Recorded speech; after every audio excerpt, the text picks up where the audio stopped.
We are going to be doing a workshop today on I'm certified, now what? So the Office of Small Business and DVBE Services help veteran-owned businesses and small businesses to be certified with the state of California to create a pool of which state buyers can contract. So today we're going to be giving a broad introduction of post-registration and certification to sell your products and your services to the state of California. All right. So as I said, my name is Joann. My last name is Patty. I'm super excited to be here with you today. I'm a business outreach liaison with the Office of Small Business and DVBE Services with the California Department of General Services. This is my phone number and this is my email. So should you have any questions after this presentation, definitely go ahead, send me an email, and we can dig a little bit deeper into some of the questions that you might have if for whatever reason we don't get to them today. Also, just a word to remind you guys, you can go ahead and write your questions in the chat. And then Daniel, who's assisting me today, will go ahead and write the questions that you have into my chat so that we can cover them throughout the presentation. There's about 71 slides in this presentation today, and I normally get asked, will we receive the slides after the presentation? We'll absolutely make sure that Daniel and his team get the presentation slides so that you guys can have those for future reference. Since a lot of this presentation today is really a step-by-step on how to utilize and leverage your certification. So that's going to be definitely helpful.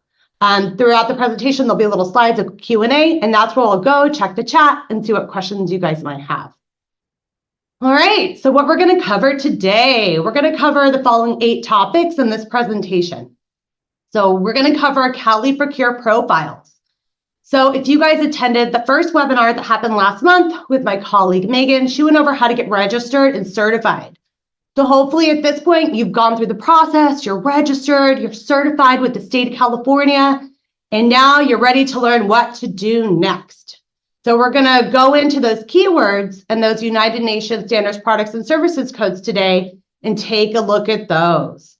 We're also going to go over contract opportunities that are available. I'm going to show you where to find and how to research past purchases to help you in your marketing journey. We're going to cover SB and DVBE advocates. I'm going to tell you who they are, what they do, and where to find them.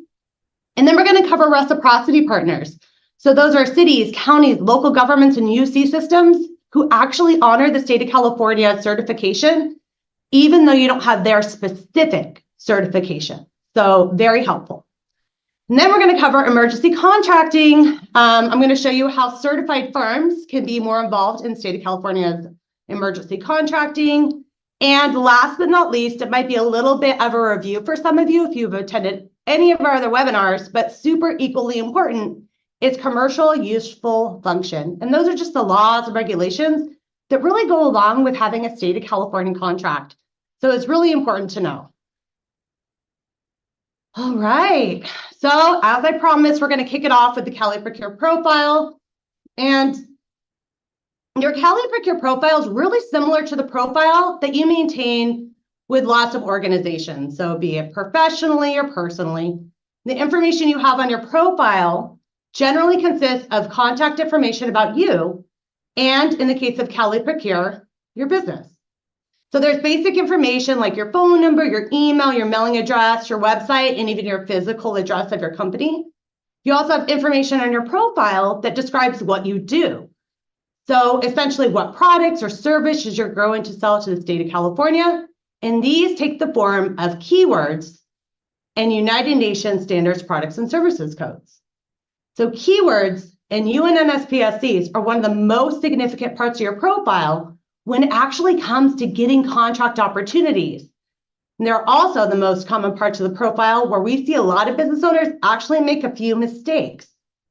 So let's talk about keywords and UNNSPSCs. I'm going to show you why they're important, where they are in your profile, and then we're going to walk you through how you can go back into your registration and your certification profile and update them. All right, so keywords in United Nations Products and Services codes describe the goods and services that your business provides. They allow buyers from the state of California to find your business. And they're used for eProcure automatic generated notification systems. And the cool thing about these is you can go into your profile and you can change them and edit them at any time, which is really useful. And I want to make sure that you guys know how to do that. So first of all, let's start with the keywords. So keywords describe goods and services, as I said before. They allow the buyers to find your business. So put on your buyer hat. And the buyer from the state of California, there's over 200 departments, right, and agencies. They're looking to look for concrete. So they're going to literally type in the word concrete. If you have concrete as one of your keywords, you're going to pop up. This is why those keywords are very important. The businesses, you are going to be choosing the keywords that are listed on your eProcure profile. So there's not some predetermined list. These are keywords that you have to think up on your own, or I'm going to show you in a second how you can look at your competitors, take some words from them, but essentially saying you're going to be entering the keywords into your profile. So a couple of tips on helping you succeed in picking the right keywords. You want to do individual words, not a string of sentences, right?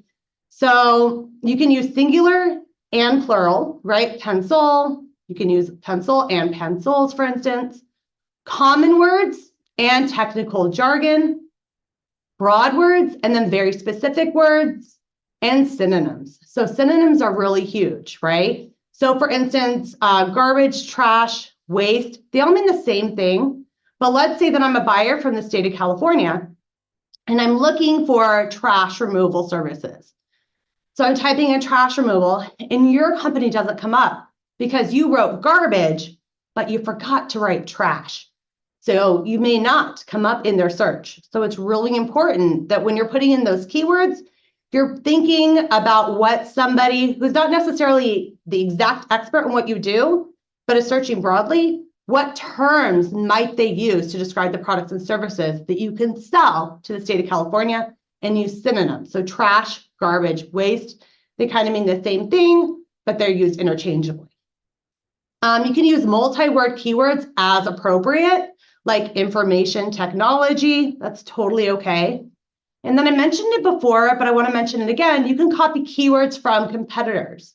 So during this presentation, I'm going to show you how to go into eProcure, look at past purchases where you can do some of your market research, see those companies who are really getting those contracts that are similar to the same products and services you buy, and see what are their keywords. And you can copy their keywords from your competitors or potential partners sometimes, and make sure you're not missing any. Or if you have, you're like, oh, I didn't think to put this one on my profile, and I do exactly this, right?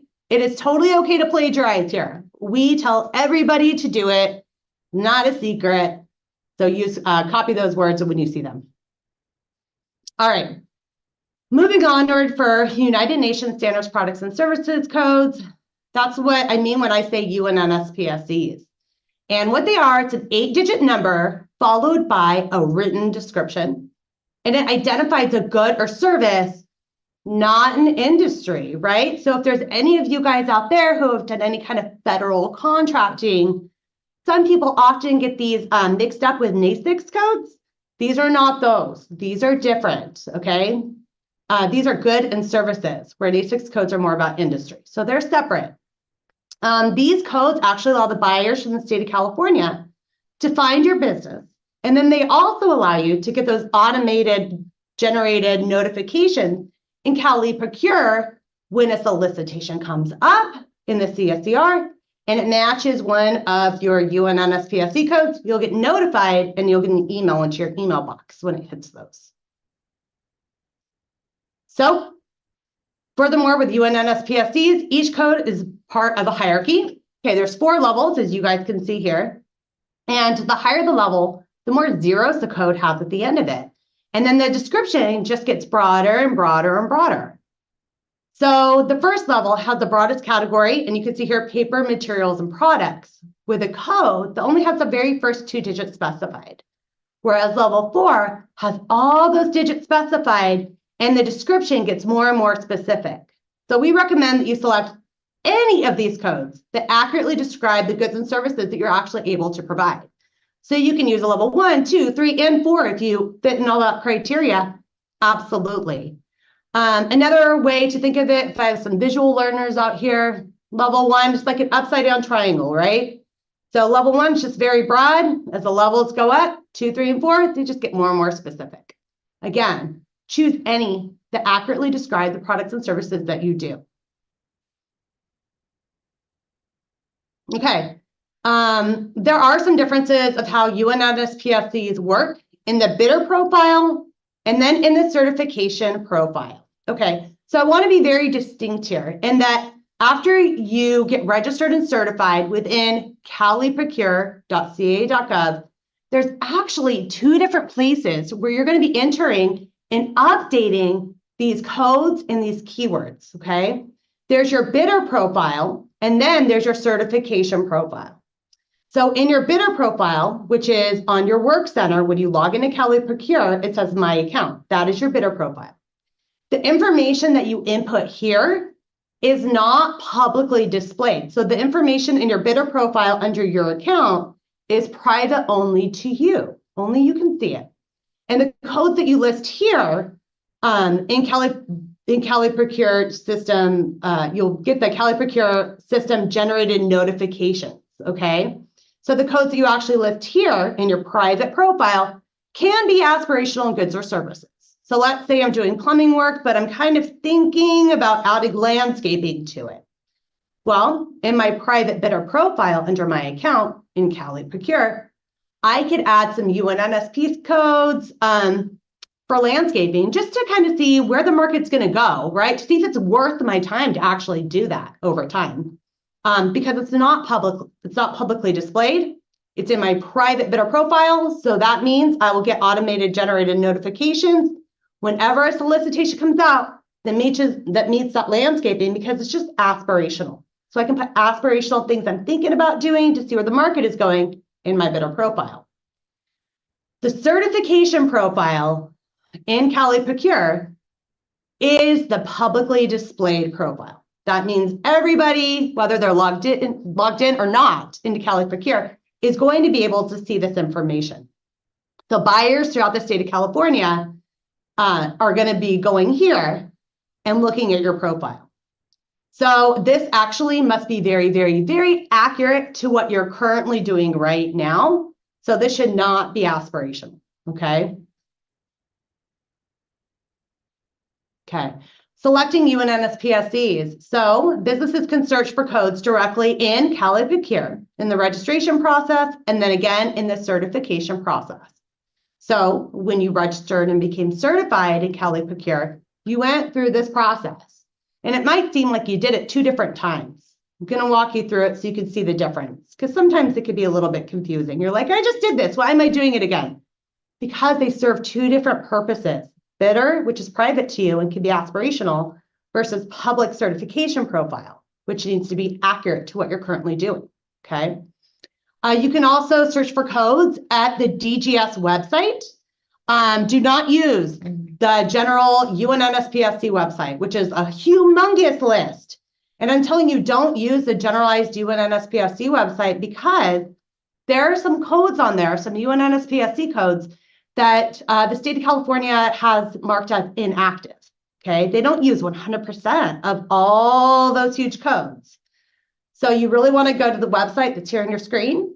It's dgs.ca.gov/pd/UNNSPSCs, and that will take you to a larger code. Or the easiest way, which I like to do, is go into your profile, type in a keyword, and the UNNSPSC will come up. If it's in the CaliProcure system, it's active and you can use it, okay? You can also find codes through the hierarchy, knowing how the parent and child codes work. Remember those levels 1 through 4, very broad and specific, and then, very broad, and then they get more and more specific as the codes go up. And businesses can also look up certified competitors in CaliProcure, like we talked about earlier, and then copy the codes from their profile, okay?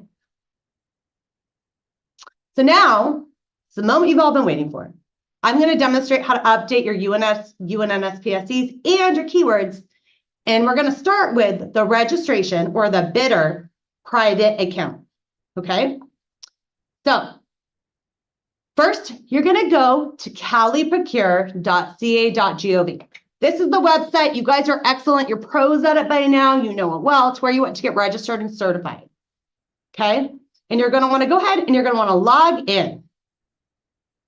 After you log in, at the bottom here, do you see where it says My Account and Manage Notification Profile? That's the one that we're going to work on. This is how you update your private account, the one that can be aspirational, okay? I'm making a big deal out of it because it can be confusing, but your private account. From there, it's going to bring you up to this. You want to make sure you've actually, it's a drop-down list, yes or no. You want to make sure that this says yes if you would like to receive subcontracting notifications. It may behoove you, if you would like to do any kind of subcontracting out there, to have this marked yes.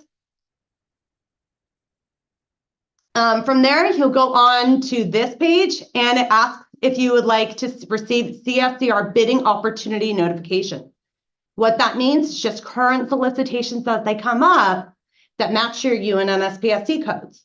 You want to make sure this is on if you want to receive anything that's matching your profile, okay?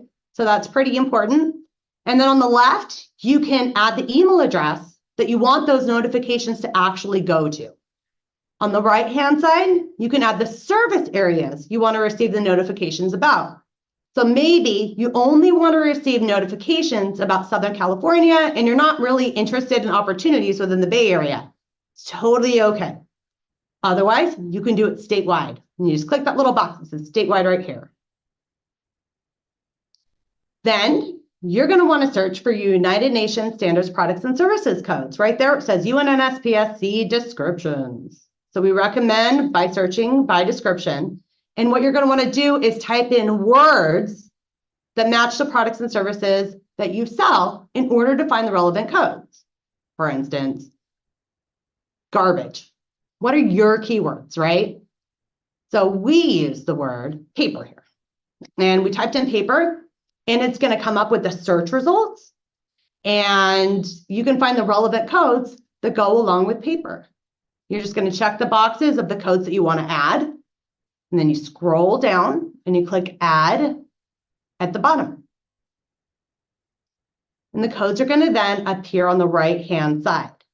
You can always go back in here and delete the codes that you don't want.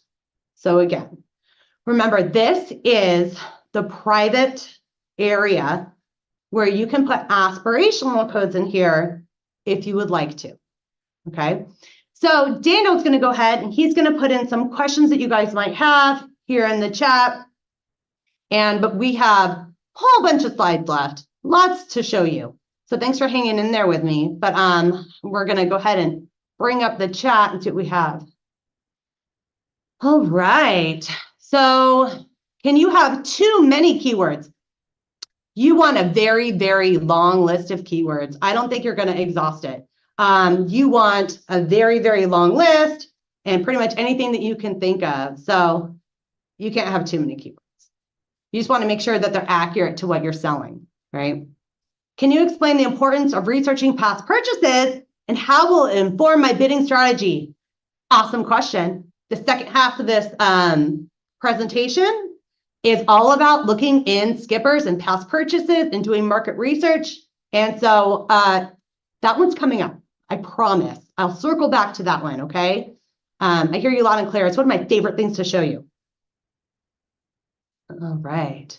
Are there any specific events, like networking events, where we can go to contact to state procurement officers? Absolutely there are. I'm going to show you in a second. So it's coming up to you guys. Where you can find SB DVBE advocates.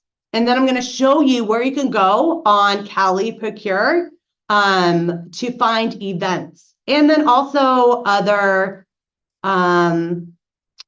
organizations who will work with you and that often have networking events you can be included in too. So we'll go over that too. Yeah, these are great questions. First and foremost, so I want to just congratulate you guys, for being here and taking the next step in your contracting journey, because right here, you guys are doing it. You're learning things. And there's so much to learn about state contracting. So good job. And not to sound corny, but like give yourself a pat in the back. Like you're doing the work for your company. So good job. Okay, so we're going to go ahead. We're going to move on. And now we're going to cover how to update those United Nations Standards Products and Services codes and your keywords, but in your certification profile. Now, this is where I see a lot of small businesses get kind of stuck because it's not really that intuitive as I would hope it would be. So I'm going to walk you through it. Remember, this is that public profile, right? I make a big deal out of it because there's two different places. And you're like, Joann, like we just did this. We totally did just do it, but we did it in your private account. Now we're doing it in your public account, okay? So what you're going to do is you're going to go back to your work center in eProcure, and you're going to click Manage Certification. In either of these two spots, they're going to take you to the same place, okay?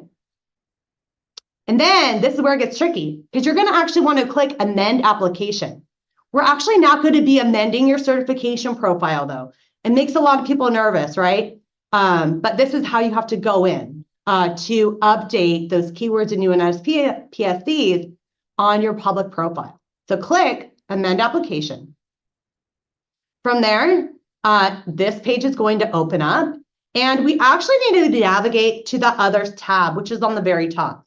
Now, in a perfect world, you would be able just to click on that tab where it says Other and go directly there, not in eProcure.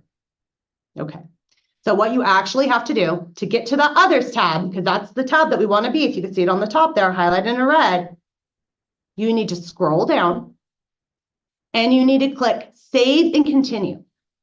And you actually need to do that 6 times, okay? Because you're going to go through registration, business owners, affiliates, taxes, until we're finally there. We're at the Others tab, as you can see on the top here, and this is where you want to be. Okay, so save and continue until you get here. Couple of things I want to talk to you about that has really great information. On the left-hand side, you're going to review the service areas that your business serves. Again, this is where you want to make sure this is accurate to the areas you actually serve right now, because this is public. On the right-hand side is where you're going to manage your keywords, your public keywords. Into your keywords here, one word at a time, right? So paper, enter, garbage, enter, information technology, enter, right? Because those can go together. Put on your buyer's hat, okay? You can see how we've done it here. And then you're going to click the plus if you want to add more rows. Click the X if you want to take some off. You're like, oh, I didn't need to do that there. No problem. X, X, X. And you're going to want to scroll down to the section on UNSPSCs. And here you can add, delete United Nations Standards Products and Service Codes. Click Add UNSPSC Classification there on the left. And you can search by description. Same exact way that we did in that registration process, right? But feels like we're doing it again because we're doing it in a different profile. So again, we search for paper and we have selected 2 codes that we're going to want to add. So description is your keyword. Put paper in there. It's going to auto-populate those categories, which are the United Nations Standards Products and Services codes, with a brief description. And you're just going to click as many boxes as your heart desires for that one word. Going to scroll to the bottom, and you're going to select Save. These codes are now going to appear on your public certification profile.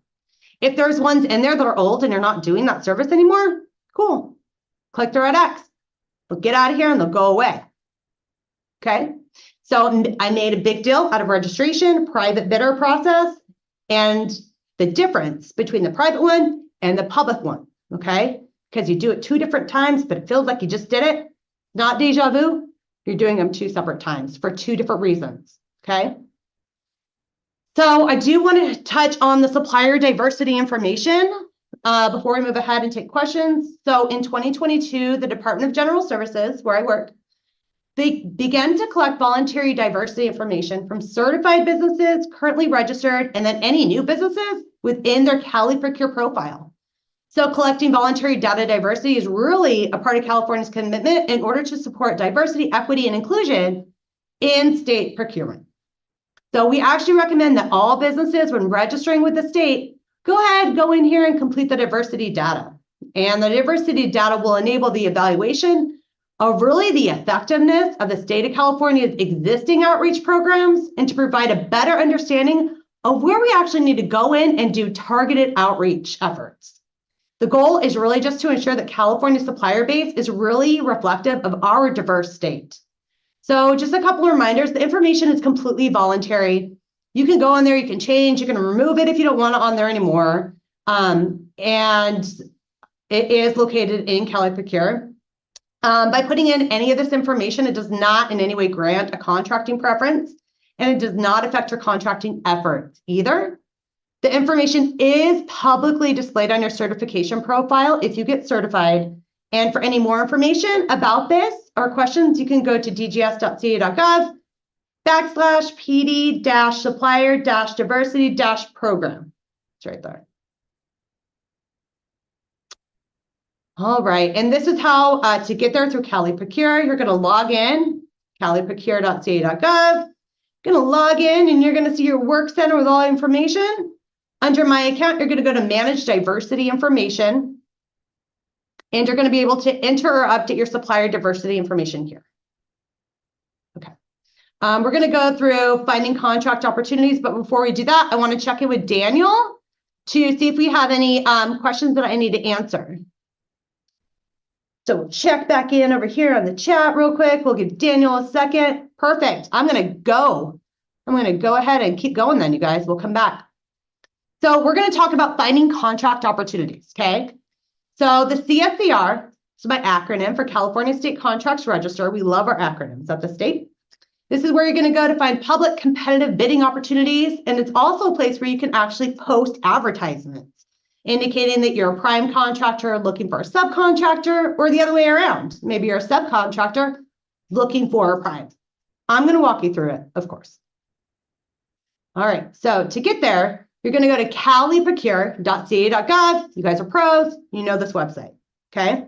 You're going to want to log in, and you want to make sure you log in. You're not just a visitor, because when you go to post ads, it's going to give you more buttons other than just visiting as a not being logged in. You're going to go ahead and you're going to start your search. It is the big, bold California State Contract Register search bid opportunities. This is searching for current, out right now bid opportunities, okay? What's going to happen is it's going to bring you to the event search page. It looks like this. So what it asks you is event name. What that really means, you guys, is event name. What are your keywords? Put your keywords in here, and you can go ahead and push search, and it's going to catch the system. eProcure is going to bring up any current solicitations, active solicitations that match whatever word, descriptive word you're going to be putting in that event name. So, of course, to change your search results, put in a different word. You'll get different results, right? So it does take some work right here, but it's going to be worth it to find what you need. You can also push advanced search criteria. After you push this, it's going to give you additional parameters that you can search with. So maybe you want to search by United Nations products and services codes. You can put them in here. You can put more than one at a time, but it will, if you have multiple United Nations standards and products and services codes, it's going to make the search results more specialized to those UNNSPSC codes, right? If you have a contractor's license type, you could search here. And then this is a big one, service areas. So maybe right now you're, a very small business. It's your two-person business, and you're just starting out maybe, and you can only serve like San Diego right now. That is okay. You can just search by San Diego. Okay, you can search by county, or you can search by the whole entire state. If you live at blank, you're searching the whole state. Whatever you put in there. So if you search by description, by jurisdiction, this is an example of what those results look like, okay? These are the current solicitations that are being advertised. And on the left, you can just see the event name. That is just the number that correlates to the specific bid, okay? In the middle, event name, those are different solicitations and they're actually clickable. So in a second, I'm going to show you what that looks like, but you can click on any of them and it's going to open up the event details page. Okay, it's good information. To the column next to it is a department name. This is the department from the state of California who is putting out this specific solicitation. This is who it's coming from. Okay, so like the Department of Developmental Services, Department of Food and Agriculture, those things. And then the end date. So this is located in two different places. So it is located here, but it is also going to be located on the event details page that we're going to open up for you in a second. It's very important. So let's pretend that I'm going and I'm clicking right here. Okay, I'm clicking on that very first one under event name. They're all clickable. This event details page will be opening up after you click on any one of those. Of course, they're all going to be like, they're going to look the same, but they're all going to have unique information related to that one specific solicitation, right? Because all the solicitations are completely different from another one. So let's just go through here and talk about what is actually on here on the details page.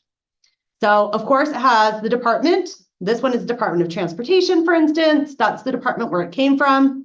It is going to have the event end date, which is like a date. This is February 17th, 2021. It's old. But next to it is really important because if you see, it has a time. So for this specific event, they want all the bid solicitations in by 2 p.m. on the dot. This is really important to know because if you turn it in late, even 2 minutes late, you guys, it doesn't have to be counted. And I would hate for you to go through all this work only for a solicitation not to be counted, right? Over on the right-hand side, you're going to see View Event Package. When you click there, that's going to open up to all the documents, like statement of work is in there.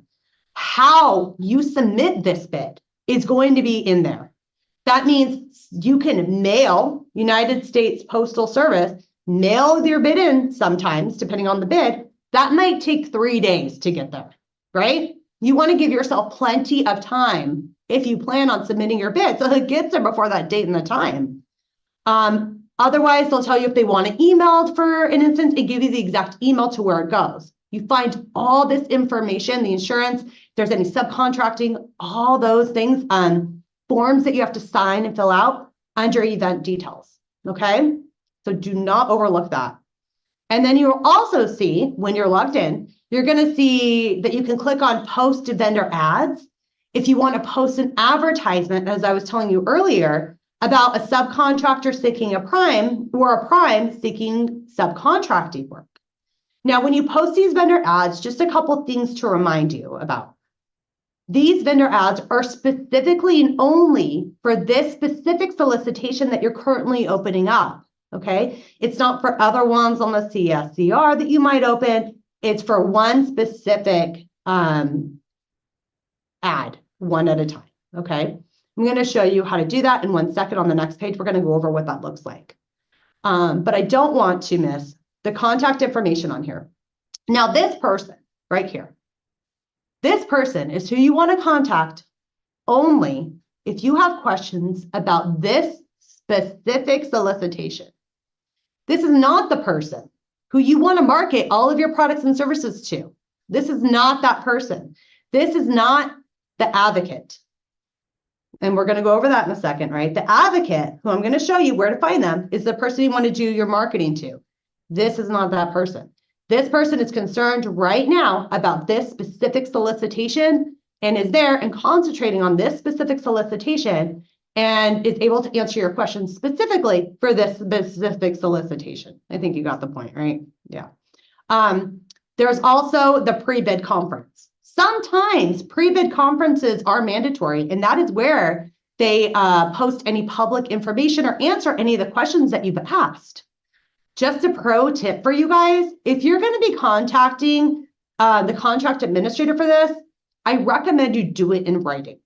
And why I say that is, if that contract administrator comes back and tells you something, you're going to want to hold that if you're going to be bidding on this, and you're going to want it in writing as proof in an email, okay? So definitely emails can serve some purpose here, okay? Get it in writing.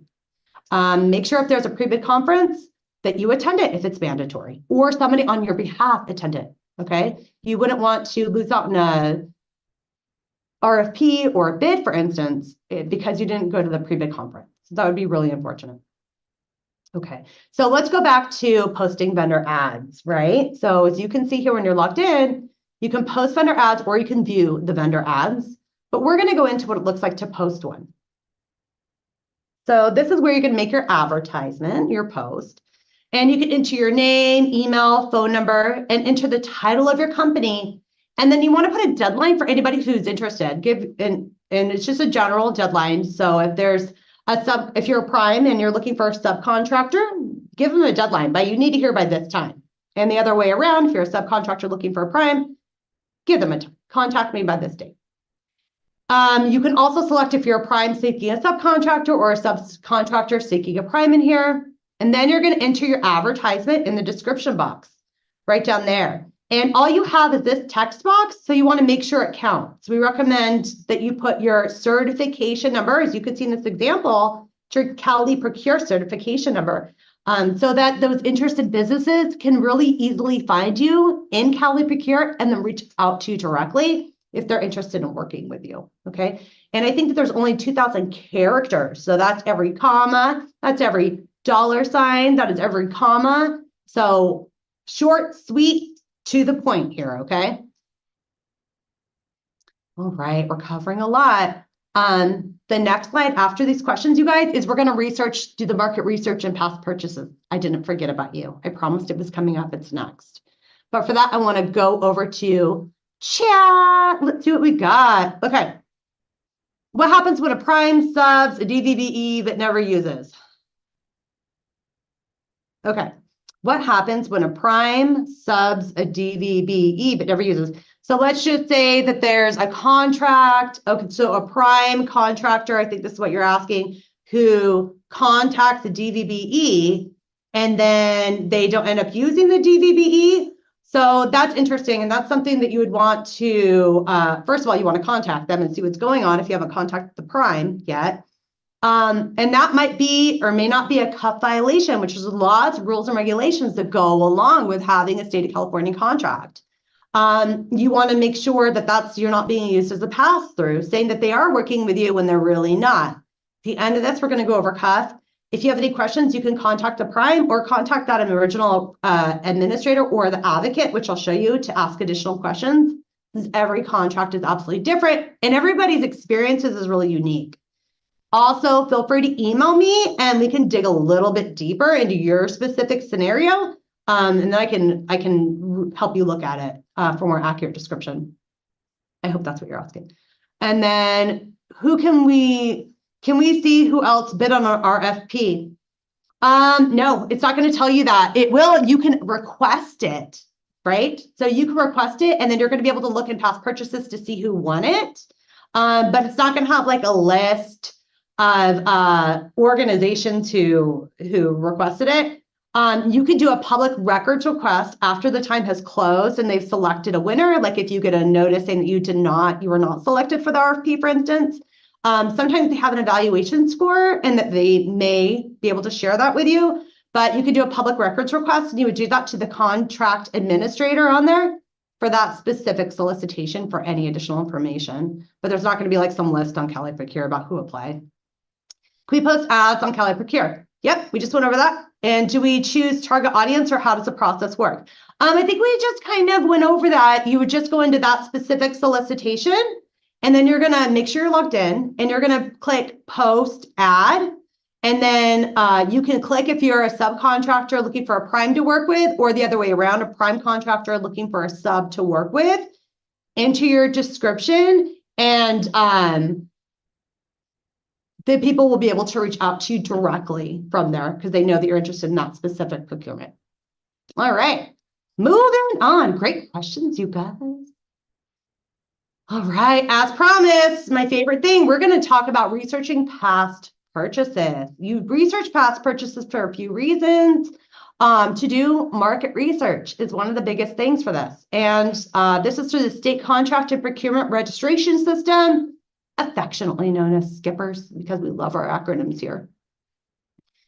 So Skippers is a database of past purchases, and it is state and non-state dollars. It is absolutely public facing, so you don't have to be logged in. Anybody can go to the website and look it up. And again, you use it to conduct market research and then also to research potential competitors. So you can use this to see where that money is going, to whom, and for how much. You can investigate those companies, those small businesses that are getting those contracts, and see what keywords they have, what codes they have, so that you can be better informed, and to also see how much the state of California is buying those products and services, right? So you can kind of get a knowledge to make sure that you're pricing those things at a reasonable or market value. So let's show you how to get there. So you're going to go to www.caliprocure.ca.gov, same place you went to register to get certified, okay? So in this case, we're going to go down to the left-hand box on the bottom that says Find Public Procurement Information. After you click on that box, it's going to bring you to this page. And the second bullet point down, you can click on Past Purchases and State Contracting and Procurement Registration System, Skippers. And it's going to take you to a search that looks like this. So this is a database, again, of past purchases. You can see, or you can search a variety of different parameters and filters. So most often you're going to be able to search by description using words to describe the products and the services that you sell. And as you can see here by my example, we use the word construction. You're going to get a long list of results, and it's going to be laid out just like this, like a spreadsheet. There's more columns to the right with additional information. But here you can see some basic information like the department that made the purchase, right? That is the one on the left-hand side.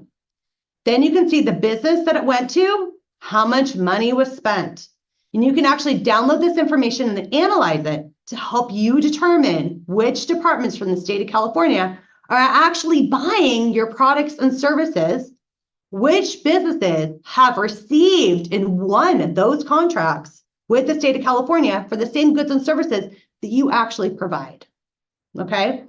So the first item title, it gives you a brief description, but you can also click on the purchase document and get additional information. If you scroll to the right, it's going to tell you the supplier name. Those are who won the contract.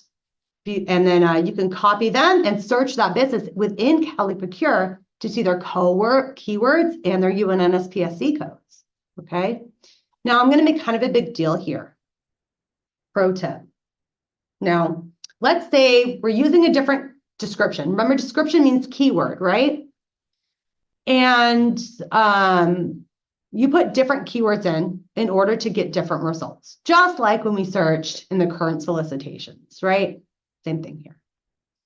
Now, I'm putting in construction for this example, and of the department, I am seeing that the Department of Corrections and Rehabilitation, they're popping up. So I know that I need to find the advocate. I need to find somebody to contact with the Department of Corrections and Rehabilitation because they are buying what I'm selling, right? They are on here all the time. They're buying exactly, their subscriptions are matching up. The only problem is they're not buying it from me. So what do you need to do? Well, I'm going to show you in a second how you find the advocate, who is the person that you want to reach out to for those specific departments, because you know those departments are buying what you're selling. Now, those departments need to know about you and your small business. So I'm going to teach you how to market to them.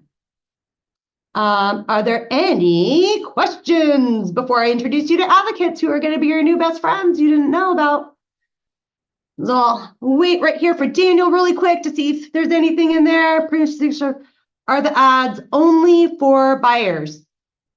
No, well, they're public viewing. So anything you put in there, anybody's going to be able to see. The ads are for small businesses. If you're seeking a larger business to work with, maybe you don't have the capacity, right, to handle a multi-million-dollar project, but you could do a portion of that.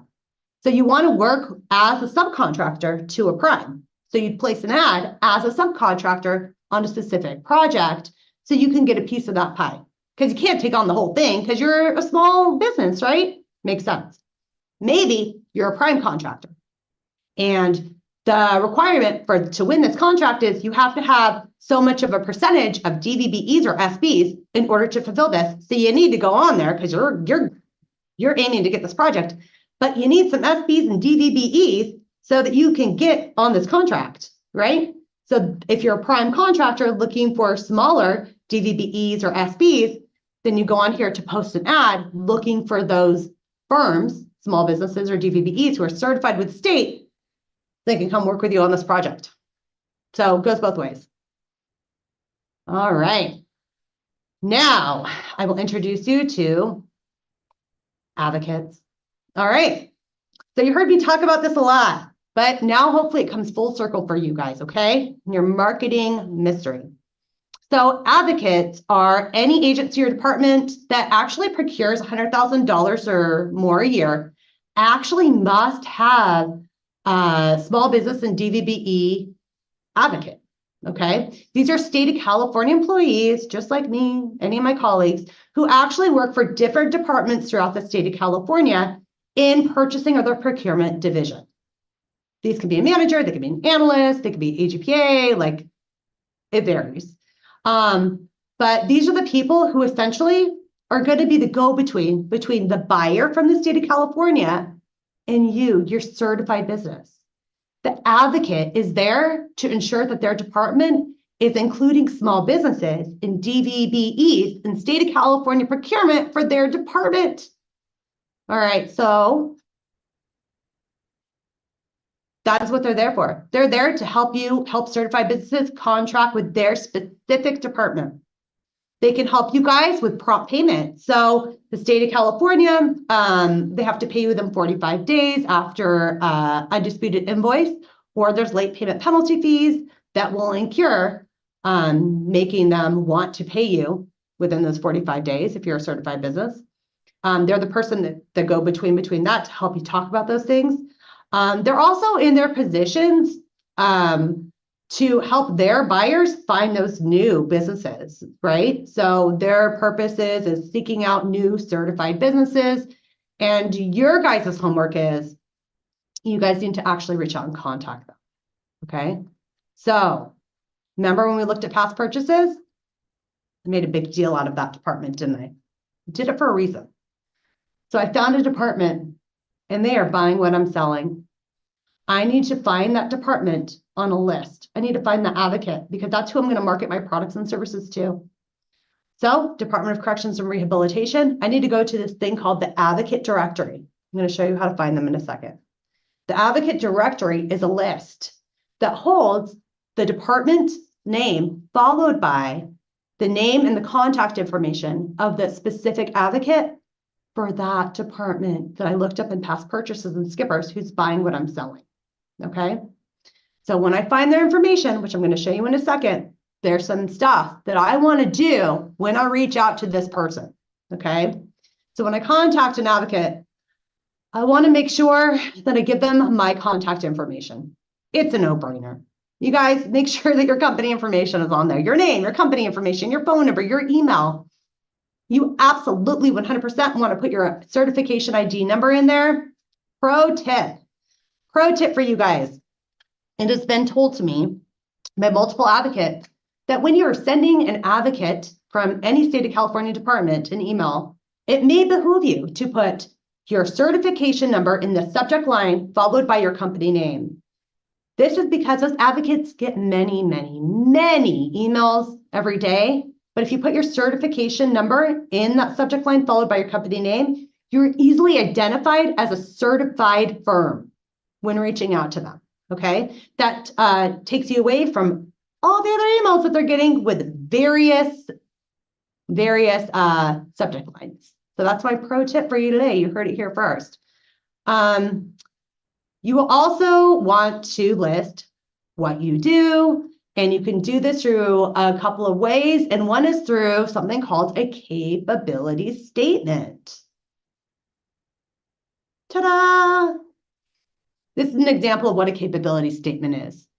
So first and foremost, you don't need to get fancy on these capability statements, you guys. A capability statement is somewhat like a resume. However, your resume is a personalized a personalized document upon which you list your own personal experiences and background, whereas a capability statement lists your firm, your small business, or your DVBEs capabilities that is tailored, like a resume, to that specific agency that you are going to be sending this to, right? So on a resume, you tailor it to the company upon which you're going to be applying. For your capability statements, you're going to tailor it to the specific job you want to perform for that specific department or project, right? So some things on a capability statement include certifications. You want to put your SB, DVBE, or your SBPW certification number on there. It's very important. You want to select your United Nations Standards Products and Services codes that accurately to what it is you can sell or offer to the state of California, this specific department, and your company information. Of course, you want to do your email. If you have a website, definitely behooves you to put your website in there. We know that websites are like people's new business cards. So put your website, make sure your contact information is accurate and update. You want to put your services offered. What are the services? What can you do for this department? How can you solve their need or their problem? What is your background? Do you have state contracts, county contracts, city contracts, or private contracts that can show a history that you've done this work in the past? Okay, it doesn't always have to be state.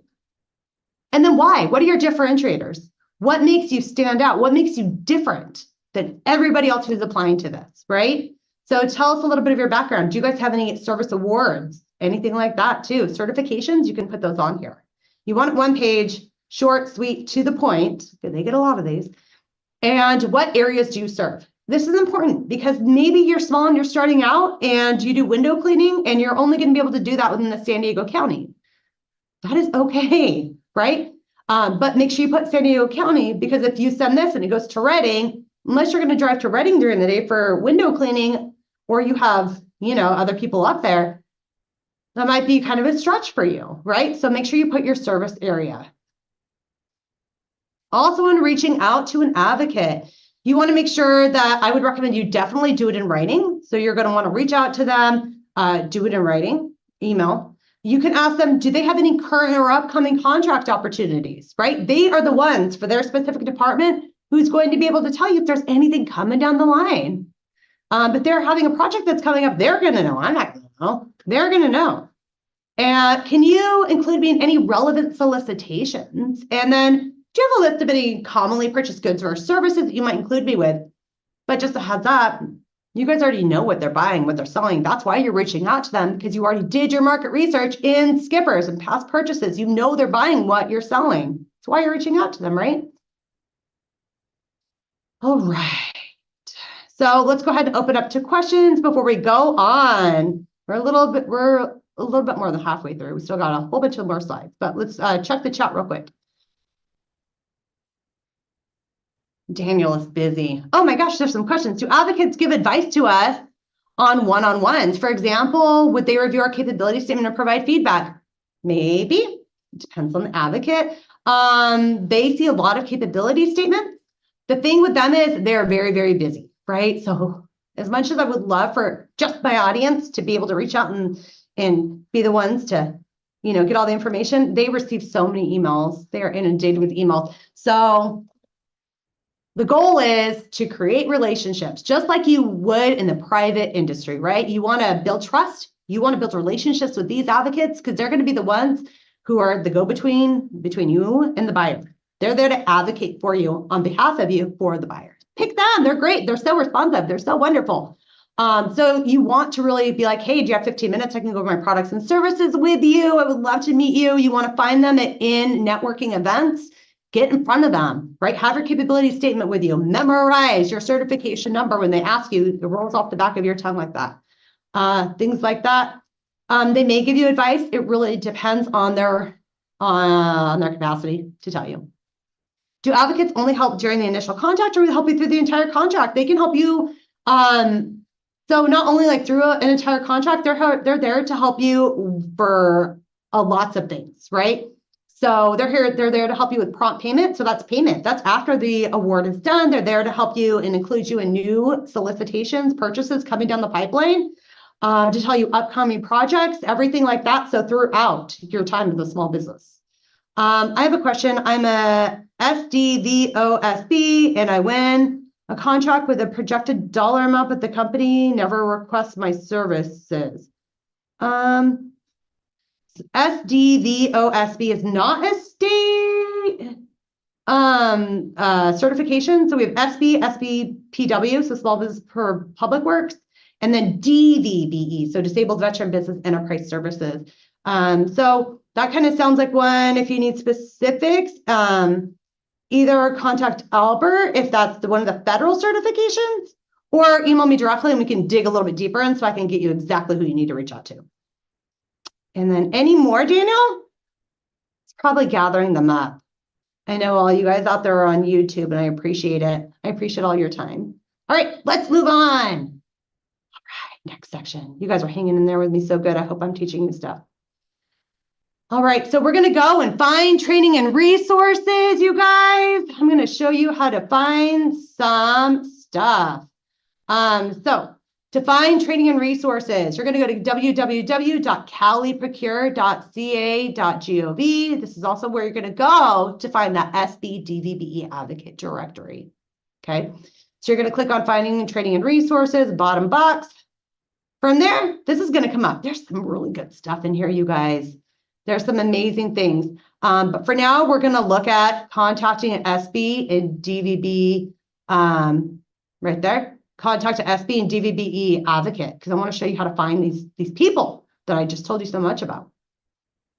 After you go there, it's going to redirect you to this page. This is Small Business and DVBE Advocate Directory. At the very top, you can see download the Advocate Directory. It is a hyperlink right there. You're going to click there, and you're going to want to make sure that when you're clicking there, you have like an Excel worksheet or something like that, because it's going to open up and you're going to have to download it. So make sure that your pop-ons are on, okay? Because it's going to pop up. Your pop-ups are on. Make sure they're enabled. So that'll pop up and it'll download it. And this is what it looks like. Let's review. Okay. So advocate directory looks like this. So on the left-hand side right here, you guys, those are the departments. So these are the departments from which you looked up in Skippers, and you know, I need to find the advocate for Department of California High-Speed Rail because I looked in Skippers and they are buying what I'm selling and I need to contact them. So you're going to go to this advocate directory. On the left-hand side, you're going to look at that department. It might be multiple departments, right? Same list, different department. So you're going to find the department. You're going to scroll over to the right, and you guys actually see where it says name. It's going to have the name of the advocate. The next, if you scroll a little bit more to the right, it's going to have their email. That's when you send that capability statement and that brief introductory email, and you send that every 4 weeks, depending on your marketing strategy, right? It's different for every company. Everybody has different capacity. But you're going to send that every 3 to 4 weeks. You're going to build a relationship with the advocate. You're going to build trust with this advocate. You're going to find these advocates in in-person events, which we'll get to. And you're going to get in front of them and say, hi, I'm Daniel. This is my certification number. This is what I do. I know that I looked on Caliprocure and I know that you're selling A, B, C, and D. My certified small business also does that. We would love to be at service. We would love to tell you a little bit more about our products and services. Da, da, da, da. So that's what you want to do. That's how you find these people. You might notice an X under column C. We just try to make it easy for you firms that are doing construction. The X's just do large construction projects. And then you might also notice yellow highlights. So these yellow highlights indicate that these departments have a SB first policy. And what that means is it's just a formal policy that stipulates the staff of that specific department approach every solicitation through the lens of a small business and work to incorporate small businesses from the very beginning.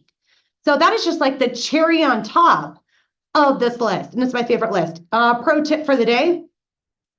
Don't download this list and forget about it and pull it out a year later. You want to come back and check this list. And I say that because these are human beings that work for the state of California.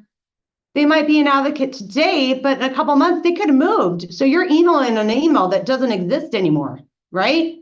Don't download it, forget about it, and think it's like the master list, because people move around, people change jobs. So that's my pro tip for you today. I also do want to cover reciprocity partnerships. Such a fun word. So a reciprocity partner is a city, county, agency, or special district that honors the state of California small business or DVBE services certification as acceptance into their individual business enterprise programs. So reciprocity partners throughout the state of California will actually consider you certified, even though you don't have their specific certification, because they recognize the one you got from the state. So in other words, state of California certification, you guys, it acts like an umbrella. So you're certified. So if there's a procurement coming up and you're like, oh my gosh, this is a solicitation, I don't want to miss out on it.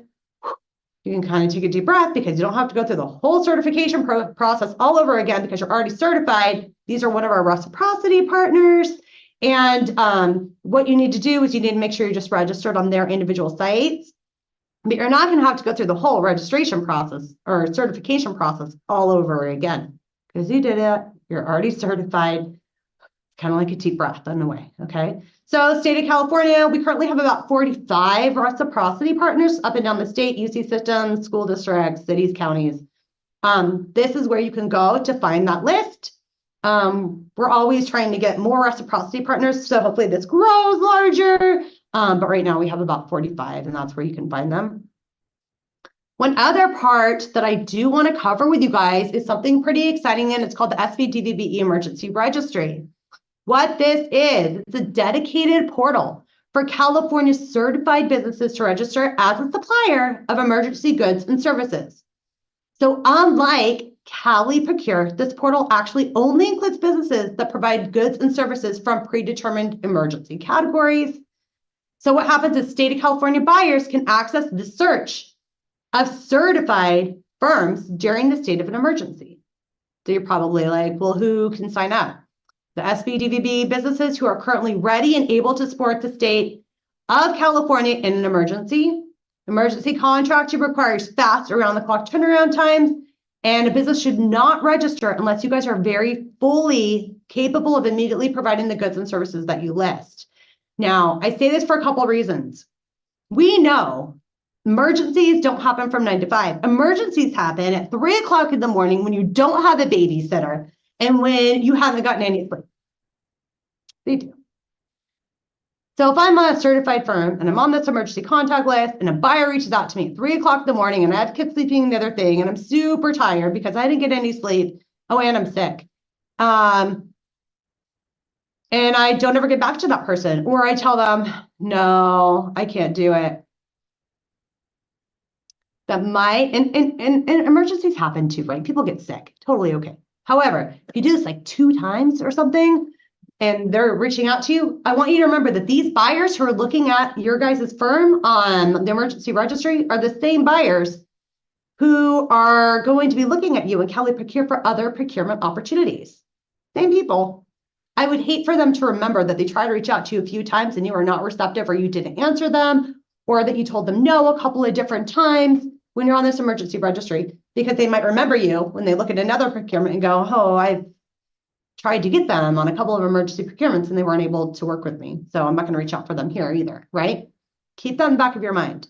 You also need to be immediately available. Know that emergencies, you know, you need to have those supplies at your quickly and nearby is what I'm trying to say. So for instance, if the state of California calls you and they go, hey, we need 45 porta potties out here tomorrow, and it is in the middle of the night, you need to have 45 porta potties out there by tomorrow. Okay. So you need to have them set aside in a warehouse ready to go for most cases. Emergency, this is just an example of what some of the categories are to give you guys a better idea. So base camp operation, debris removal, medical, roadway maintenance, for instance, traffic control. The really cool thing here is that I get asked a lot is, hey, I do trauma counseling, and that's a service.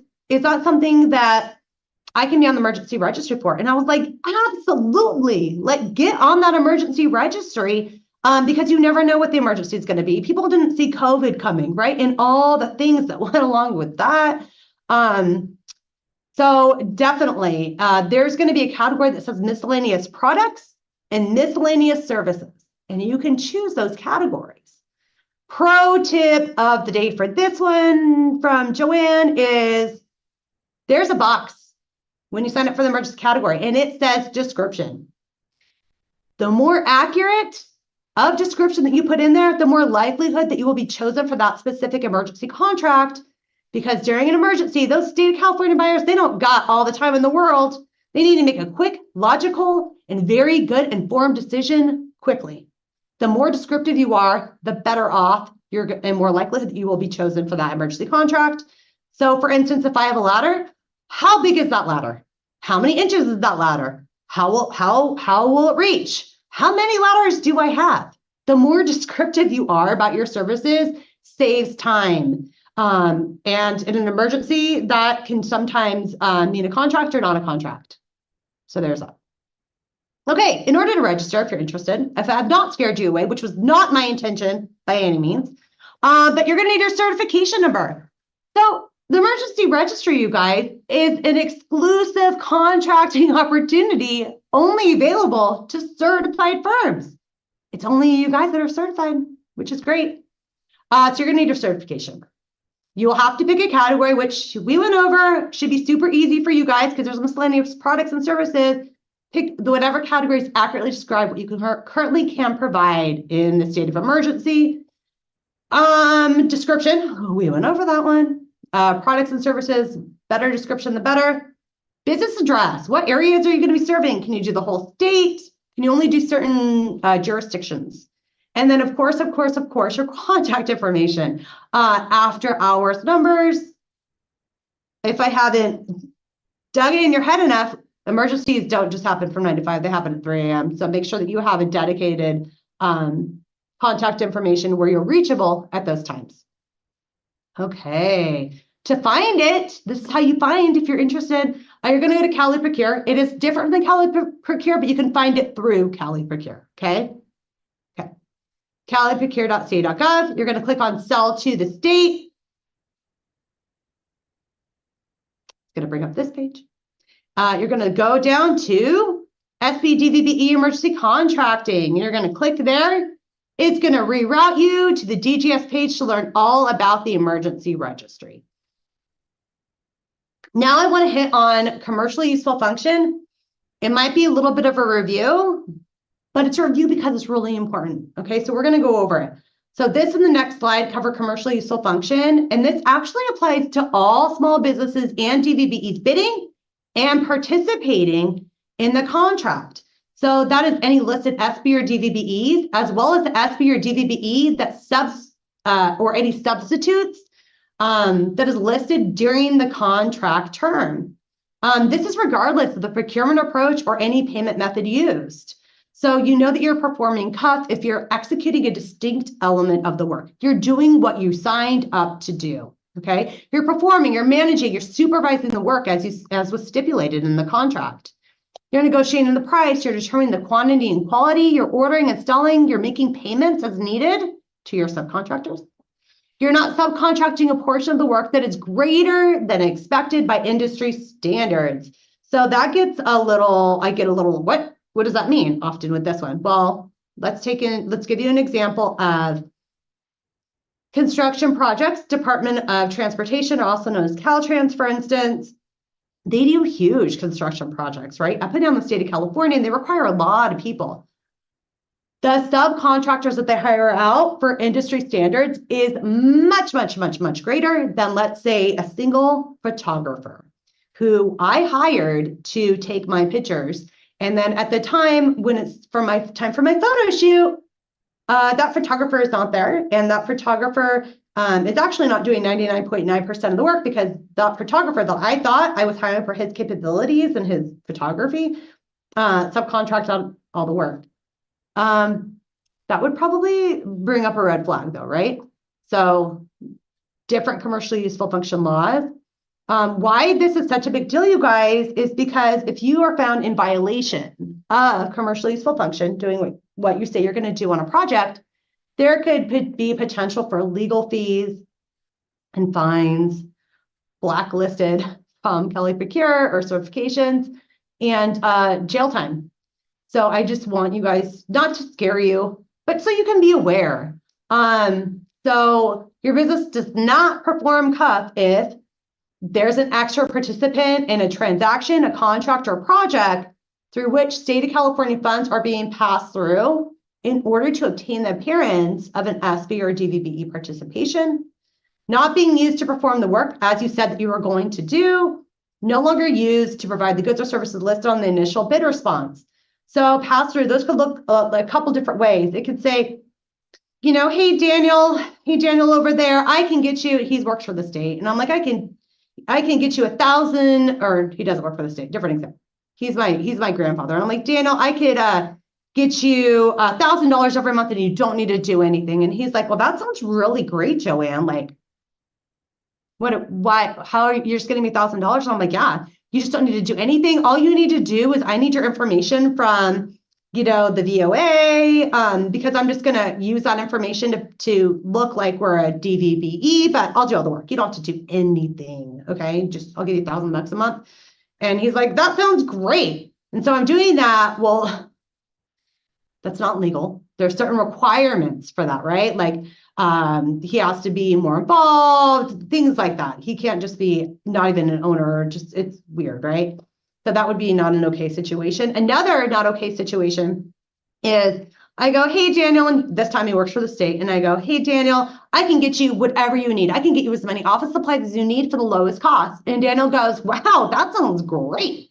Where are you getting it? And I go, Daniel, don't worry about it. Just know that I can get you whatever you need at the cheapest price. And Daniel goes, that sounds like a really sweet offer, Joann, but I'm going to have to pass it up. Daniel's a smart man. Why is he a smart man? Because what I'm really doing is I'm going over to Staples and stealing all the stuff and then selling it to the state. Therefore, not a good business practice. Daniel could get in trouble. Okay. I would get in trouble. Okay. So, just use common sense, do what you say you're going to do and stick to it. My best advice for following CUF that people have told me to do, to tell everybody else too, is be honest, be accurate, ask questions early on. Literally, everybody is really here to help you, to help you perform, to answer your questions, because it's a mutual relationship, right? So ask questions early on. If there's any, questions about solicitation or a current contract, reach out to that advocate, you guys. It's a great way to really work with that advocate, and they can help you, intricate questions that you might have regarding that. Okay, after my very silly examples, let's move on to other people that can help you.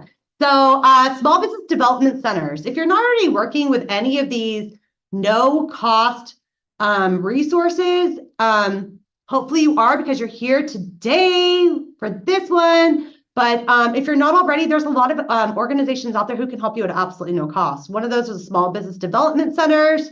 They do business consulting, planning, marketing, access to capital, contracts, capability statements. Same thing with Apex accelerators, who normally work with more established businesses, about 2 years or more.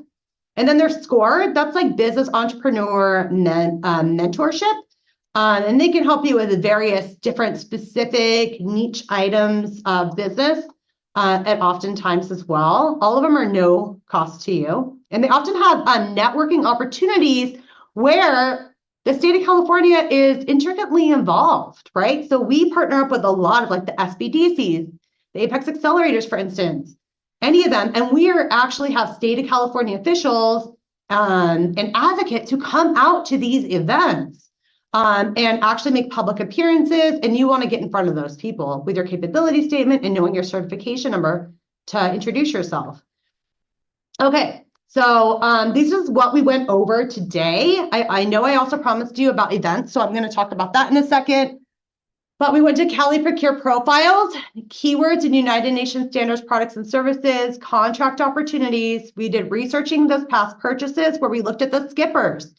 Remember, we went to look at past purchases specifically to find your competitors, who the money is going to, and to look up those departments so you can see who from the state of California is buying what you're selling, and then going to the advocate directory to reach out to that person to build a relationship with, so you can market your products and services, especially for those exclusive contract opportunities, you guys, for the small business, for the certified businesses. The fair and reasonable, procurements under $10,000, SB DVBE option, where the advocates reach out to 2 SBs or 2 DVBEs, right? Important reasons. We went over reciprocity partners, cities, counties, local governments who honor the state of California certification, even though they don't have their specific certification. And we went over emergency contracting. You know, if you're a certified business, you're eligible. It is exclusive to certified businesses. So I behoove you to be a part of that if you're capable and can do that. Maybe you're not ready right now, that is okay. But you know it's there when you are ready. And then hopefully I didn't scare you away with the commercially useful function. It's just the laws and regulations that go into having a state contract. It's not there to scare you. It is there to help you. And ask questions early on, be accurate and honest about everything, and you're going to be totally fine, okay? Another thing is we have a LinkedIn page. If you don't follow us, hop on there. This is a great place for upcoming events, in-person events, virtual events, networking events, meet the buyer events. Use this as well as going to dgs.ca.gov. You may go on there. There's going to be a little search box in the right-hand side, and you can type in how to do business with the state. It'll pop up a page and it'll have events on there. You can see upcoming events. You can also go to resources in eProcure. Scroll to the bottom from the drop-up tab, resources, drop down, events on the bottom. Okay, lots of places, but we post like 99% of them on LinkedIn. So definitely follow us there, connect with us. This is totally my favorite slide. Okay, if you have a phone, now's the time to break it out. Don't get my picture in it. You want to do the QR code over here. I'll move over. This QR code is where you're going to go to schedule a consultation with me or any of my colleagues. We can go and dive into whatever issue you're having, walk you through any of the process we went over here, you guys. If you're having trouble finding those keywords in UNSPSCs or doing market research, we can help you with that. Schedule a time with us. We'll do a video chat and just you and us. We'll figure it out together, okay? So that is the QR code from a cell phone. You just click on your camera thing, you hold it steady on there and it'll pop up. You'll also get these slides, so that QR code will be on those slides. If that's not working and you're having problems, you can email me. It is joann.patty, the little @ dgs.ca.gov. You can always call me, but please email me just because I'm doing a lot of webinars. I'm doing weird things and I can get back to you a lot quicker via email, or if I need time to research about what you asked me, I can research that and come back to you with a really great answer. But I respond to 100% of emails. So if you email me, you're going to get a response. With that, that's where I work. That's exciting. I know. That's Sacramento. It's West Sacramento. But thank you guys so much. I really appreciate all your time. I'm going to go ahead and go over here to Daniel on the chat. I think you guys might have some questions. But how does the state determine whether the work performed by a firm is normal for the firm's services and functions when determining compliance with the craft criteria? We get asked this all the time. It depends. It depends on the industry level, right? For like subcontracting out, for instance, get with the advocate. What's going to happen is CUF is performed prior, during, and after the award. And they will determine, the buyer in that department will specifically determine what is normal for the firm's services and functions in compliance with CUF criteria. So they will look at norms of that specific industry, right? It's like the subcontracting one. The norms of subcontracting are far greater for Department of Transportation, large like highway projects and stuff than they are for like photography, for instance. Things like that. So at times they may like look at the norms within that field of operation to determine if you're compliant, things like that. Daniel's over here telling me that's the last question. I just want to remind you guys, if you guys have any specific and we need to like do some investigative work together, dig in a little bit to get you a more synchronized question, reach out. We are happy. And I love one-on-ones because I find out so much about small businesses and DVBEs and all these amazing things. We love to help you. But so if we didn't get to a question here, I think I did my best to read every single one. But if I, for some reason, skipped over one or anything like that, reach out. We are honestly here to help you. We do not charge for our fees or for our services. And yeah, we just want to see you guys succeed. So again, congratulations on coming to this webinar. Next month, my coworker Darvin will be doing contracting and leverage procurement agreements, which is just diving a little bit deeper into the mystery of state of California procurement opportunities. So be sure to check for that and attend if you're interested. But in the meantime, thank you so much, everybody. And it has absolutely been a pleasure.